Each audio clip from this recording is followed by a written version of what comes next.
Good morning to all. Let's start our video.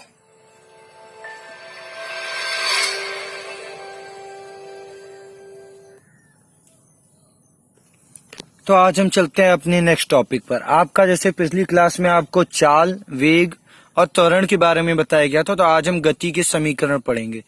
गति के समीकरण आपने क्लास 9th में पढ़े हैं। गति के 3 समीकरण होते हैं, पर आपका जो इस डेरिवेशन में है, हम पुराने तरीके से गति के समीकरण ना निकालकर हम 2 प्रोसीजर इस्तेमाल करेंगे। एक आपका अवकलन तथा समाकलन विधि और दूसरा आपका होगा ग्राफ के द्वारा। तो आज हम ग्राफ के द्वारा देखेंगे और नेक्स्ट वीडियो जब हमारी बनेगी तो उसमें हम अवकलन विधि के द्वारा देखेंगे। तो चलिए शुरू करते हैं। तो गति के समीकरण के लिए हमने मान लिया कि माना कोई वस्तु है जिसका प्रारंभिक वेग u है और वो a त्वरण से त्वरित होती है। कुछ समय पश्चात या t समय पश्चात वो s दूरी विस्थापित होती है और उसका अंतिम वेग कितना हो जाता है v। तो उसी को हमने थ्योरी में लिख लिया।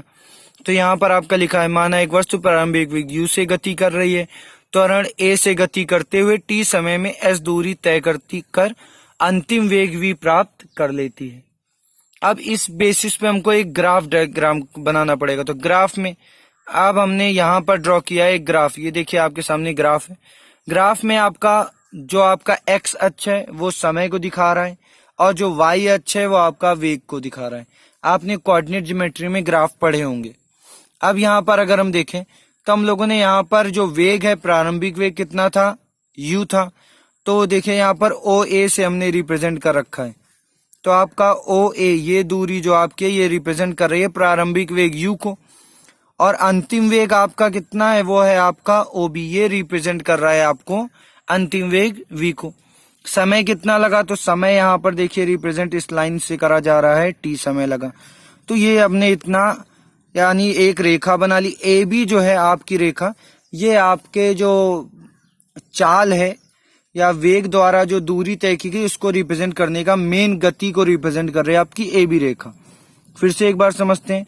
OA आपकी प्रारंभिक चाल हो गई, OC आपकी अंतिम चाल हो गई, OE आपका समय है।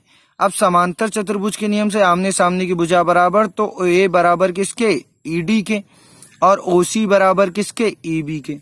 ये एक ग्राफ हमने ड्रॉ किया। अब इसी ग्राफ के अकॉर्डिंग हमको चलना है और सारी वैल्यूज निकालनी है। तो चलिए चलते हैं आगे। गति का पहला समीकरण, फिगर हम हर जगह लेकर चलेंगे साथ में, जिससे हम समझ सकें। तो गति के पहले समीकरण में हम निकालेंगे, फॉर्मूला आपको पता होगा, v बराबर u प्लस AT होता है। तो चलिए शुरू करते हैं। सबसे पहले हम यहाँ पर यूज करेंगे त्वरण का। त्वरण, अगर हम वेग समय ग्राफ की बात करते हैं तो त्वरण को रिप्रेजेंट करा जाता है ग्राफ की प्रवणता से।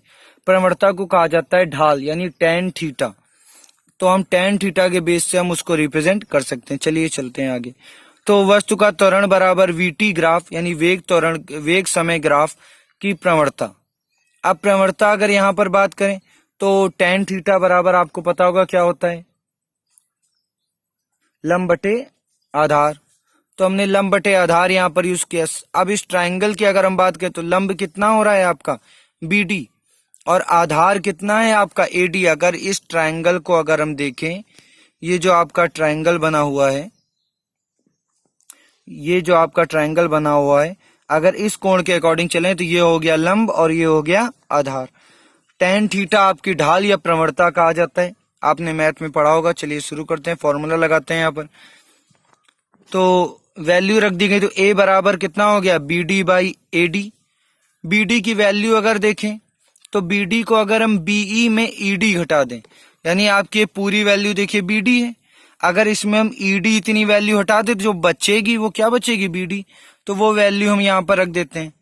तो हमने वैल्यू रख दी EB माइनस ED। EB किसके बराबर है, V के बराबर है, तो वैल्यू आगे पुट कर दी गई। तो V minus U by T का तिर्यक गुणा कर दिया, तो AT बराबर हो गया V माइनस U।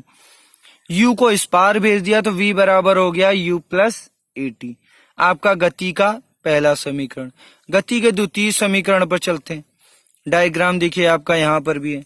गति के द्वितीय समीकरण में हम फॉर्मूला इस्तेमाल करते हैं विस्थापन का तय की गई दूरी का, और ग्राफ में वेग समय ग्राफ में तय की गई दूरी या विस्थापन को रिप्रेजेंट किया जाता है क्षेत्रफल के द्वारा। तो चलिए देखते हैं। तो वस्तु द्वारा तय की गई दूरी वीटी ग्राफ का क्षेत्रफल। अब वीटी ग्राफ जो बन रहा है, कौन सा ग्राफ, ये आप समझिएगा। यहाँ पर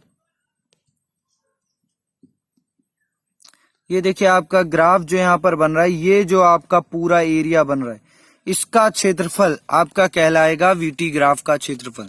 तो वीटी ग्राफ का क्षेत्रफल निकालते हैं और चेक करते हैं। तो आकृति कौन सी बनी, आकृति ओ ए बी ई का क्षेत्रफल। अब ये आपका कैसा बन रहा है, एक समलंब चतुर्भुज है।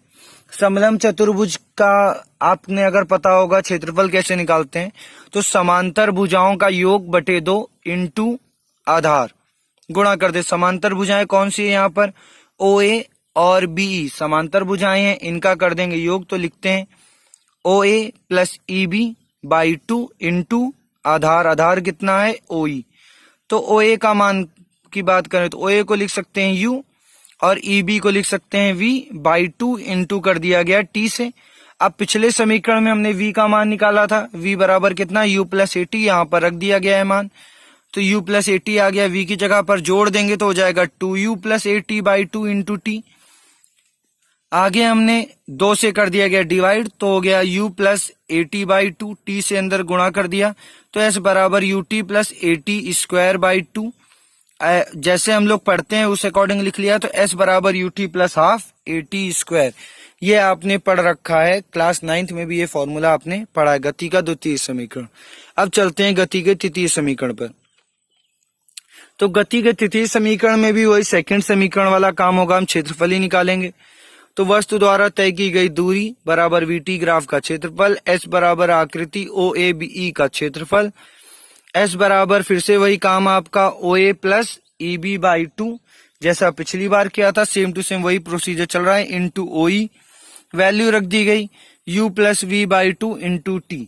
अब यहाँ पर पहले समीकरण की मदद लेंगे, तो पहला समीकरण क्या था, v बराबर u प्लस 80, u को इस पार भेज दिया तो v माइनस यू बराबर 80, बटे में आपका a भेज दिया गया तो t बराबर कितना आ गया, v minus U by a। अब ये t का मान हम इस समीकरण में, यहां से t का मान लेकर हम इस समीकरण में रख देंगे। तो वैल्यू पुट कर देते हैं। तो वैल्यू अगर हमने पुट कर दी तो यहाँ पर आ गया s बराबर u plus V by 2 into V minus U by a, दोनों का गुणा हो गया v square minus U square. Sir समीका आपने पढ़ी है, a square minus B square बराबर a plus B into a minus B, वहीं से आ गया आपका ये 2a आपका बटे में और उस पार भेज दिया गया तो 2as बराबर v square minus U square, तो v स्क्वायर बराबर कितना हो गया, u स्क्वायर प्लस 2as। ये आपका गति का तृतीय समीकरण। तो ये आपका था ग्राफ के द्वारा गति के समीकरण का निगमन।